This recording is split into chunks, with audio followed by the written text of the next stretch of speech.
had the topic of the three-fifths compromise, okay, and went into all that, and then finished up with, ending slave trade in 1808. This is just another thing, just for general knowledge purposes, guys. Congress, they put in the Constitution that Congress could not place tariffs on exports. Now, tariffs are known as taxes on imports, yes? It's good they put this in the Constitution, because if it exists, Congress tries to tax it. So it would be really bad if Congress was taxing the things we were trying to export. Yes? So they can't. It's unconstitutional. You with me? Okay. So next, we got other compromises we got to figure out with this new Constitution. Everything's new, right? And so how are we going to elect the leader of the executive? First of all, what are we going to call the leader of the executive? We don't even know what we're going to call him, because we didn't have an executive under the Articles of Confederation. Are we going to call him king? Now, if you study this in great depth, guys, Alexander Hamilton, you might know this, really wanted our executive, our chief executive, to be very powerful, almost like a king. Okay, that was rejected by the other delegates. Okay, but some people kind of like say, Hamilton was a closet monarchist, if you will. I don't know if that's fair, but he definitely wanted a strong executive. So obviously you guys know what we're going to wind up with, right? We're going to call the chief executive president, okay? And we are not going to use a parliamentary system to elect the president. So some people wanted a parliamentary system, wanted Congress to elect the president from amongst themselves possibly, and others said they wanted the people to elect the president, which would be like a democracy. But remember, they kind of feared that democracy because they didn't really trust the people, which is,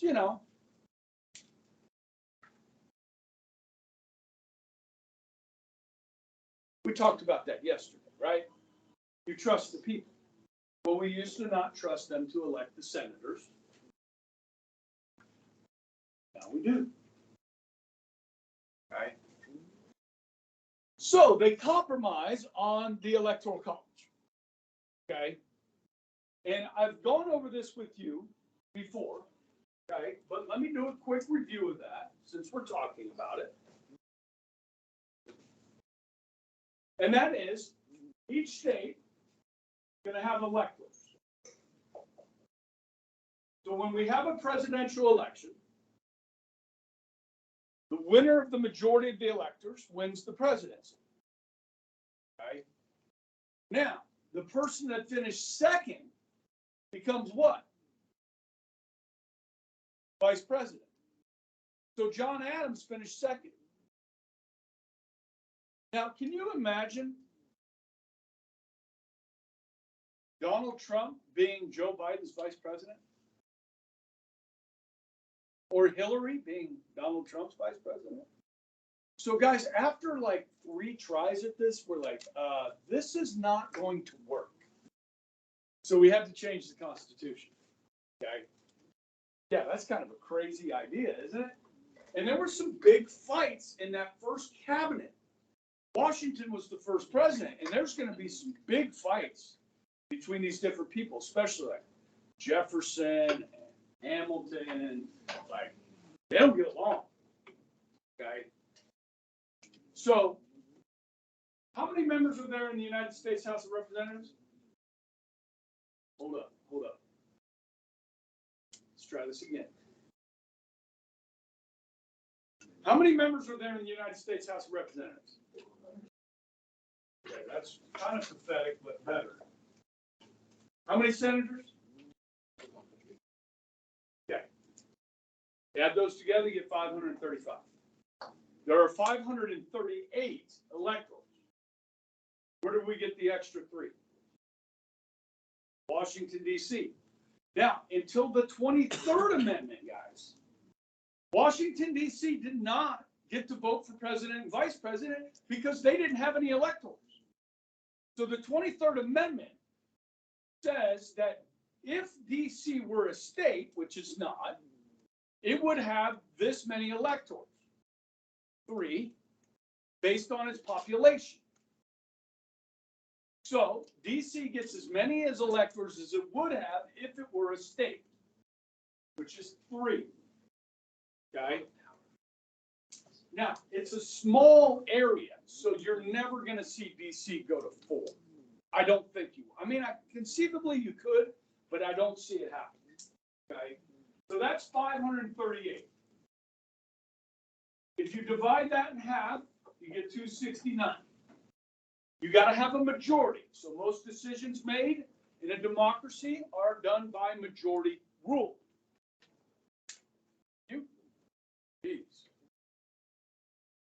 So you got to have +1, which is 270 to win the election. And as you guys know, as we talked about, if you don't have 800,000 people in your state, Wyoming, you still get 1 member of the House. And every state is guaranteed 2 senators. So the fewest you could have electors is 3. Okay. California is down to 54 electoral college votes. They were at 55. For the first time in California's history, its population is decreasing. Okay. And who is the governor of California? Good. Gavin Newsom. Okay. And possibly because some of his policies, people are leaving. Okay. It's the highest tax state in America. Okay. And they have a lot of issues. So that's what we do with the electors. Now, does everybody understand the electoral college? So when we vote, when you and I vote in Kansas, there are 6 Democrat electors, there are 6 Republican electors, there are 6 Green Party electors, and so forth. Oh, I better add another 6. There are 6 libertarian. I guess like the 666. Okay, so 4 6s. All right. Now, when you vote for, say, you vote for Biden, you're voting for these 6 Democratic electors that the Democratic Party chose to represent their party. If you vote for Donald Trump, you're voting for the 6. You vote for the Green Party candidate, you're voting for those 6 electors. These are human beings that each party chooses in each state to represent the vote. And they will cast the actual ballot for president and vice president. You're voting for the electors. They're voting for president and vice president. Yes. So if the electors were like, could they change their vote, or are they legal? More than 10 times in American history, electors have switched their vote to a different candidate. It's never affected the outcome of an election, but it could.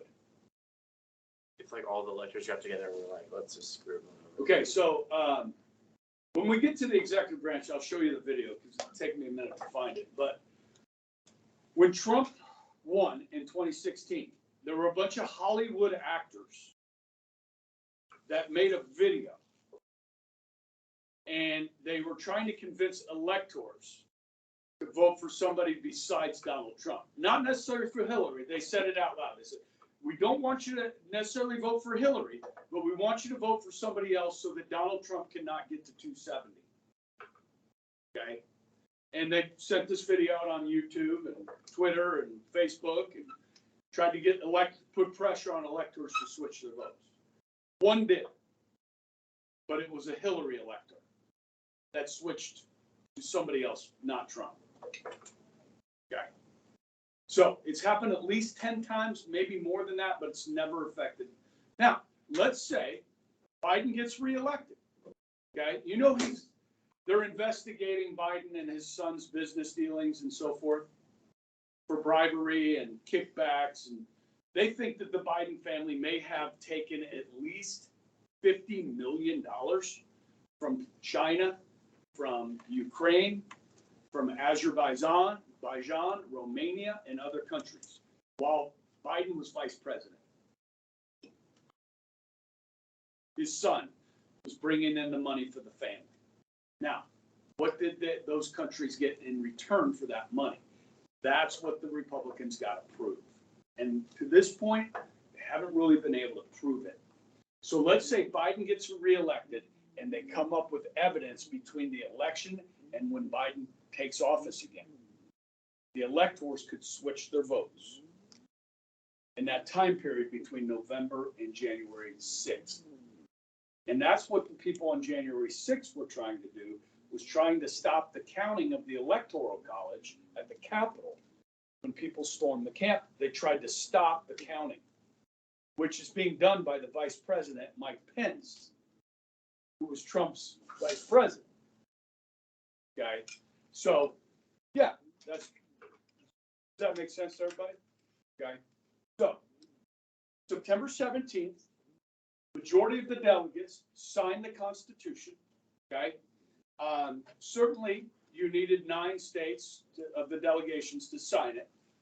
Henceforth, September 17th has been known as Constitution Day, September 17th. It's one of the days of the year. Any you guys fly a flag at your house? You have an American flag you put up during, like on the 4th of July? I see we have a lot of patriotism in here. Okay. I know you don't own the house, so. There are certain days of the year that you fly a flag, or you're supposed to, if you fly a flag. Okay. And I have a list of them over here. Would you like to know? Are you curious about that? Yes. Constitution Day is one of those. And yes, I did fly my flag on the 17th last month. Okay. Told my wife, oh, it's Constitution Day. We'll fly the flag. All right. So, start with New Year's Day, January 1st, Flag Day. Inauguration Day, January 20th, when the president takes office, fly the flag. Lincoln's birthday, February 12th. Washington's birthday, which is the 3rd Monday in February. President's Day. Okay. Easter Sunday, which changes. Mother's Day, but not Father's Day. Armed Forces Day, 3rd Saturday in May. Memorial Day, okay, last Monday in May. Flag Day, which is, anyone? June 14th. Independence Day, July 4th. Okay. It's so funny, like, how many Americans have no idea why we're celebrating the 4th of July? If you ask people on the street, why are we exploding fire? Why are we celebrating? I don't know, so we can blow up stuff. They don't know. Labor Day, 1st Monday in September, Constitution Day, Columbus. Indigenous Peoples Day. Columbus Day. The 2nd Monday in October, which is next Monday.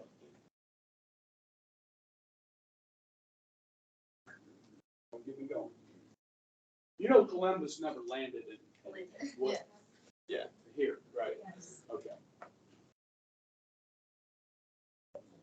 Did he do some bad things? Yeah. Did he help lead to the spread of Christianity into the West? Yeah. Is that a bad thing? Why are we all over Columbus these days? I mean, what? Come on, man.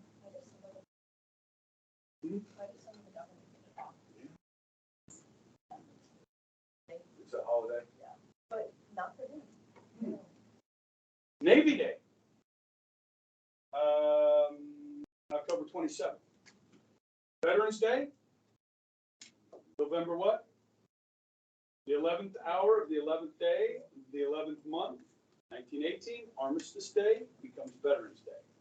The end of World Thanksgiving Day, fourth Thursday in November, Christmas Day, fly a flag. If you have a flag. You know, they sell them at Walmart. They're made in China. Now, you can buy American flags made in America, okay? Just do a Google search, okay? You can buy an American-made flag that won't wear out after, flying it 3 times. All right. Where was that one made? I don't know if it's on here. It's usually on the packaging. I don't think they print it on the flag. But. Okay. All right. So we got the Electoral College. What else we got to figure out? Well, here's a quote.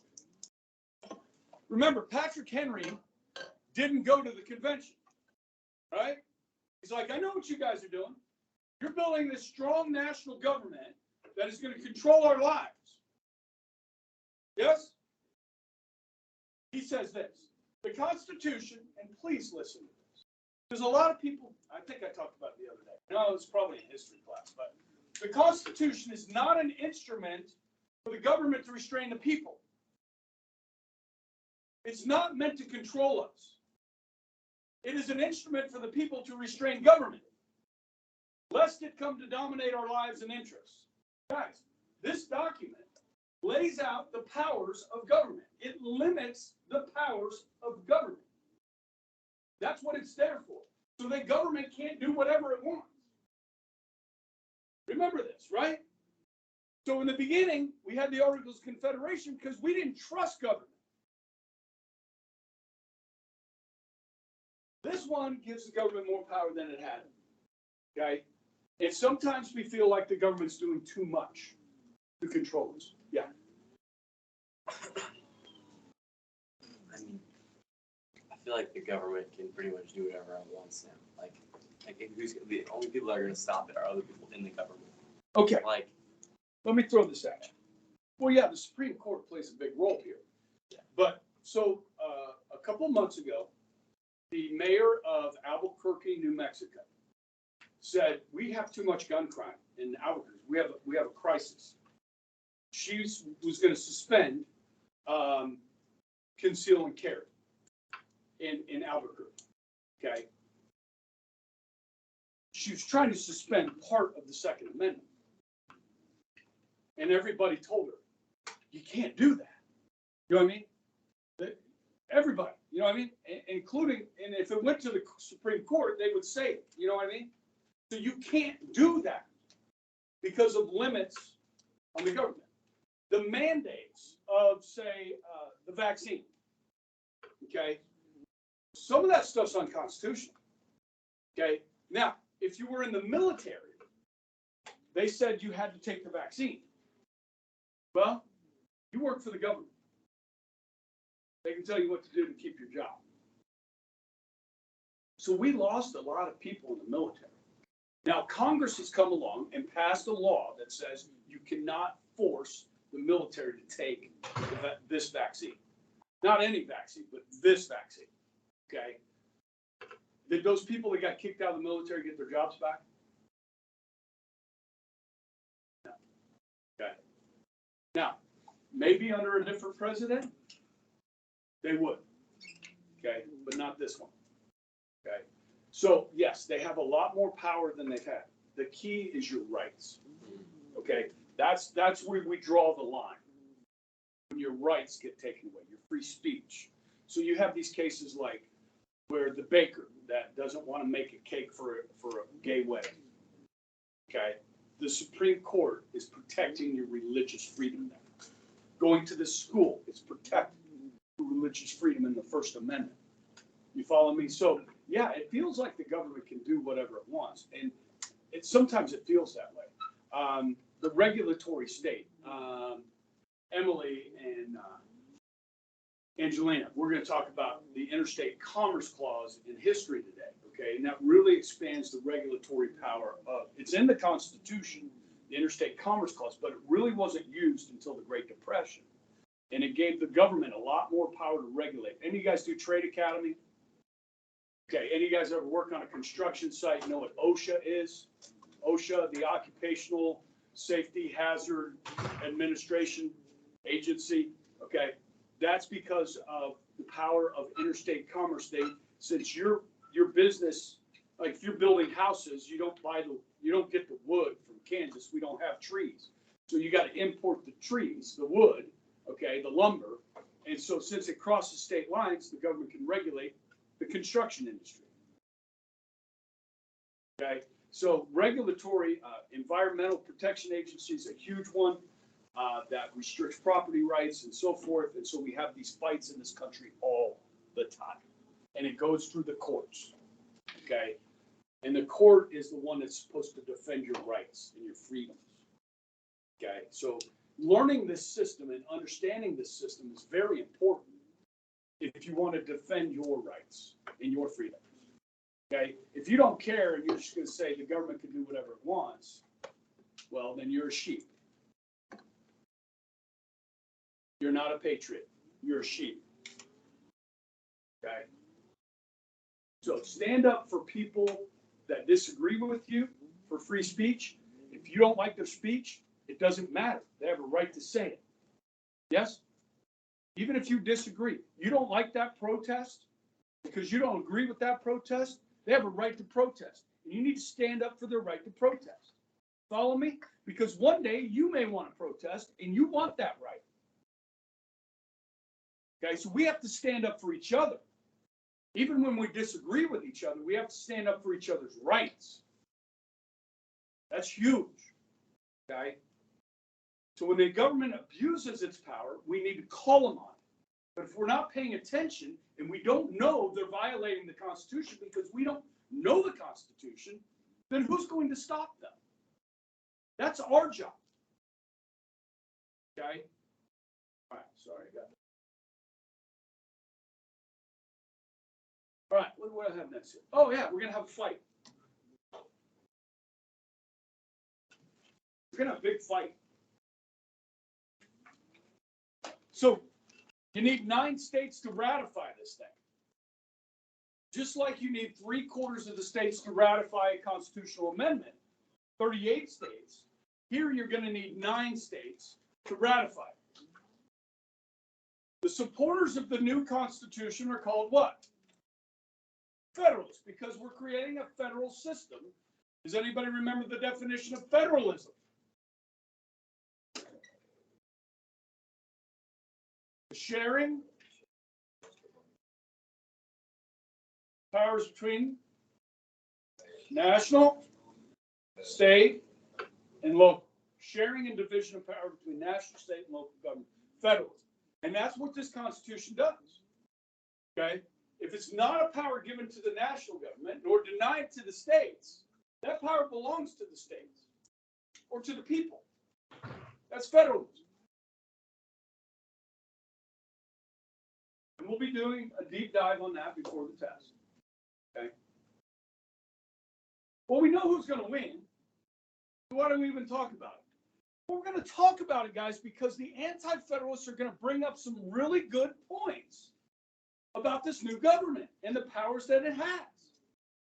Okay? So, yes, we talk about the federalists, but we have to talk about the anti-federalists because they're going to win some of these arguments. Now, you've all heard of the Federalist Papers. Yes, you remember this? These are 85 essays that are written by 3 men.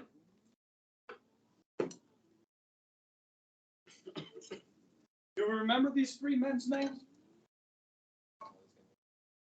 Hamilton,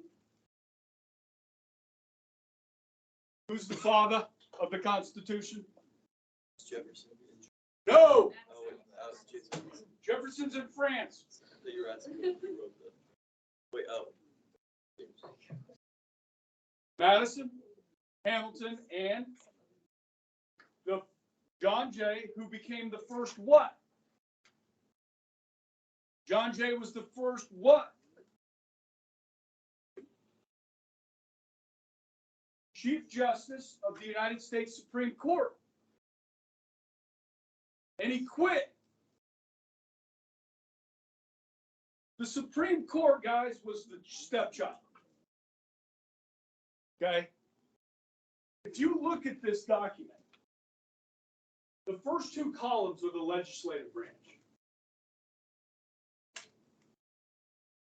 This is the executive branch, and this is the judicial branch.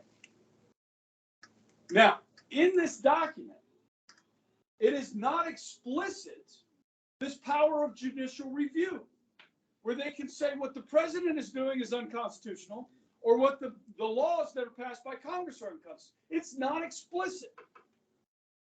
So we had to wait till 1803 in that very important court case called Marbury versus Madison to get judicial review for the Supreme Court. So when John Jay was the Chief Justice of the Supreme Court, they didn't have any power. In fact, they didn't even have their own building. They were in the unfinished basement of the U.S. Capitol. Stepchild. Now the Supreme Court has its own building. And with judicial review, it's become very powerful. Think about this. How long is the Supreme Court justice's term? For life. And they get to determine whether the actions of the executive are valid or not, and the laws of the legislature, whether they're valid or not. Talk about power. Unelected, you're not even elected, you're selected by the president, approved by the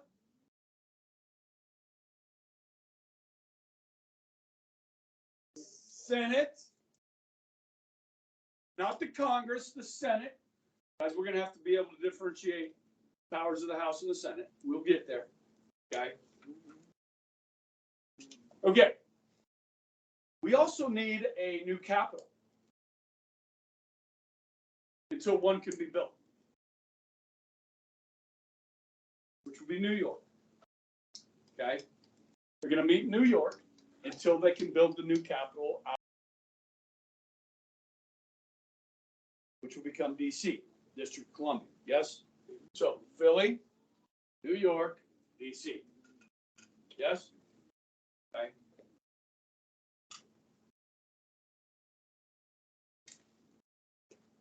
Okay. So let's talk about this argument between the Federalists and the Anti-Federalists. Okay. I don't know if I have all of these up here. Let's see what I got. Let's see what I got. Oops. You know this. I'm changing the slide. Okay. All right. So the loudest anti-federalist there was, Sir Patrick Henry. Now, these are some of his arguments. Now, in your book, guys, on page 43, I have a list. You guys got a lot going on tonight? Do you really? What's going on tonight? Where are you at? Who are you playing? What else you got going on? Huh? Rehearsal. Rehearsal for the play?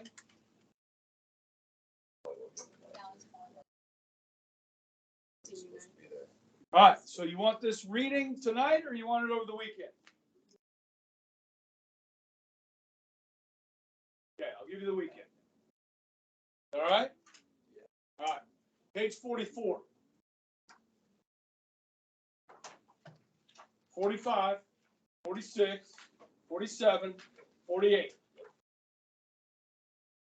I've chosen 5 of the 85 essays.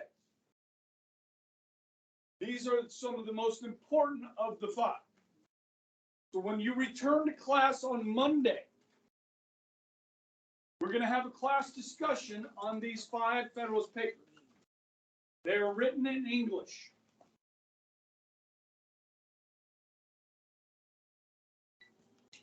You can understand. These are easier than law. Okay? These are easier than law. You can figure these out. Okay? So we're going to have a discussion on Monday in class on each of these. Okay? So depending on how good your discussion is, will determine on how many points you're going to get for participation. We've done this before, yes? Okay?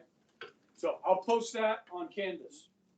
All right, so back to page 44 or 43, I have a list of Federalist and Anti-Federalist arguments, but I would listen to me on this, and these notes, these are pretty good, okay? So Patrick Henry said the national government would become too powerful. Now, like you just said,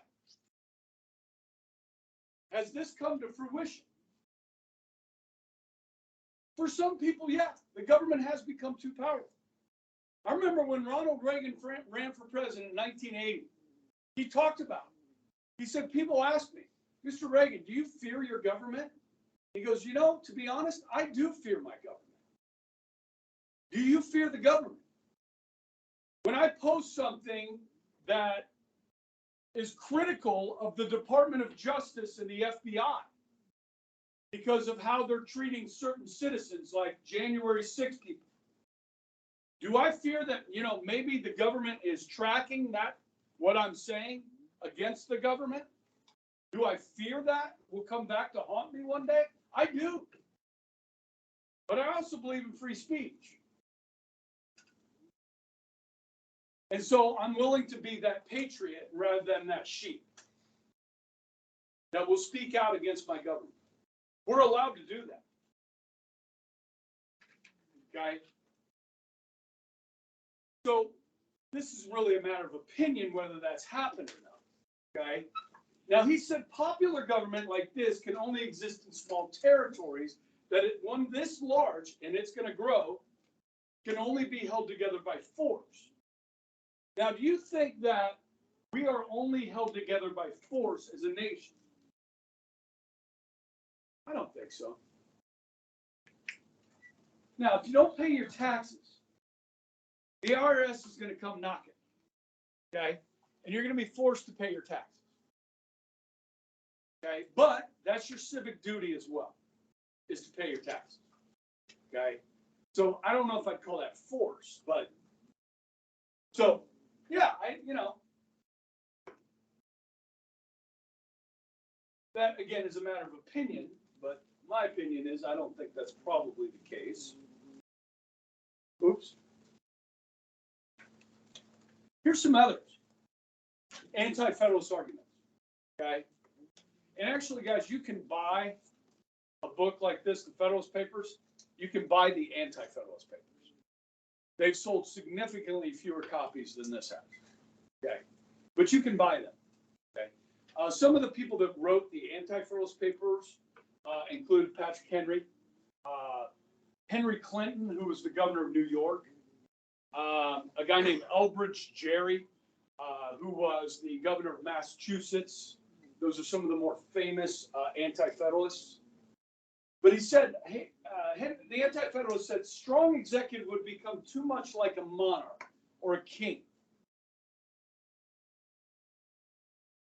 Have our presidents become like kings?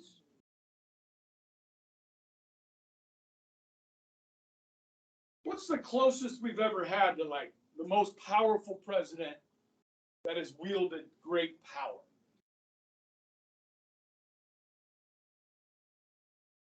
Like you say, okay, if this was a thing, like which president would you point to?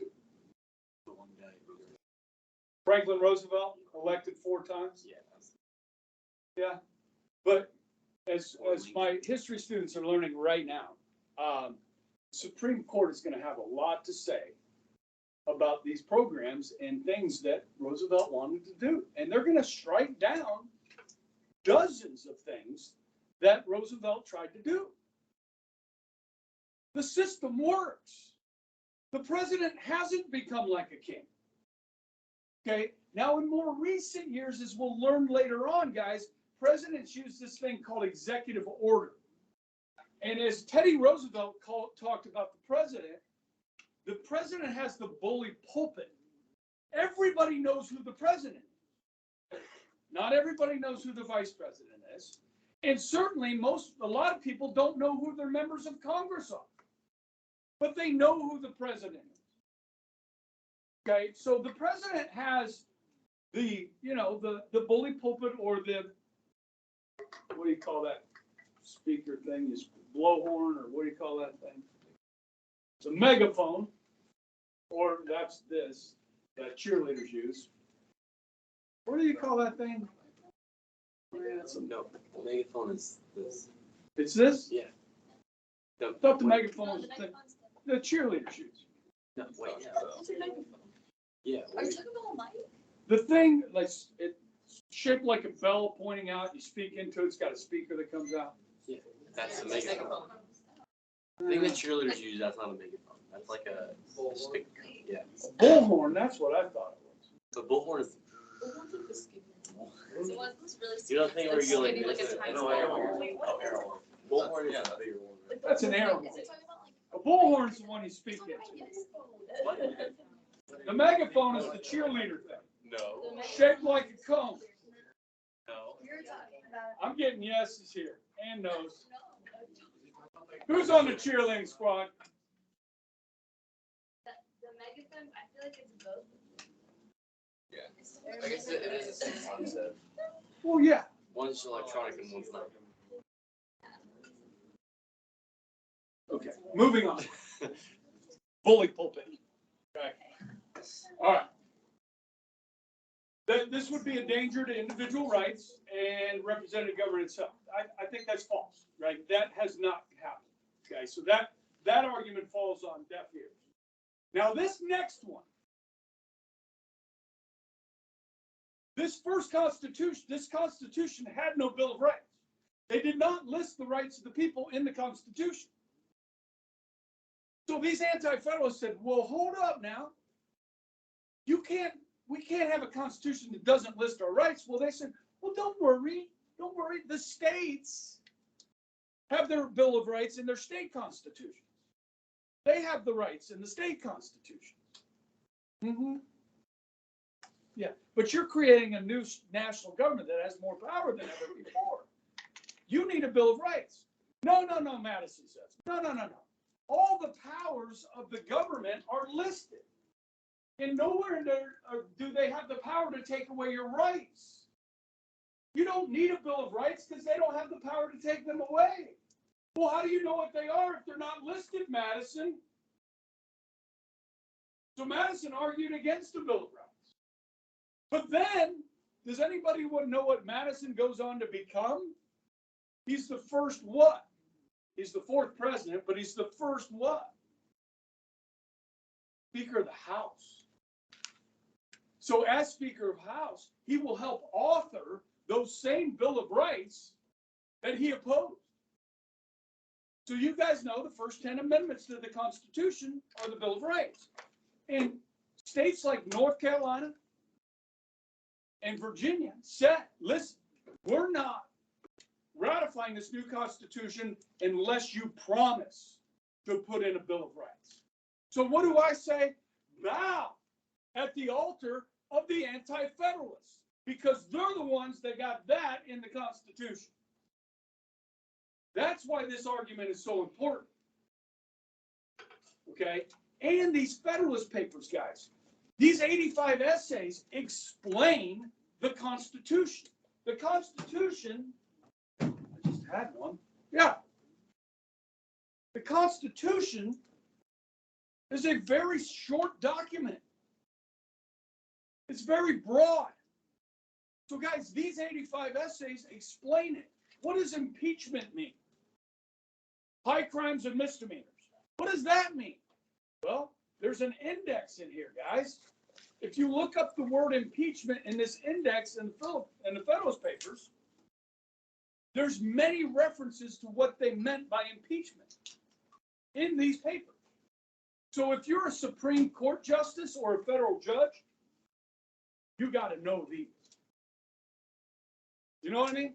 If you are a constitutional attorney, you got to know these because they explain the Constitution. This is the third most important document that we have in the United States behind the Declaration and the Constitution itself, are the Federalist Papers. Okay? So you're going to read them over the weekend. And it's not the full text. It's excerpts from the Federalist Papers. Okay? It's not torture. Okay?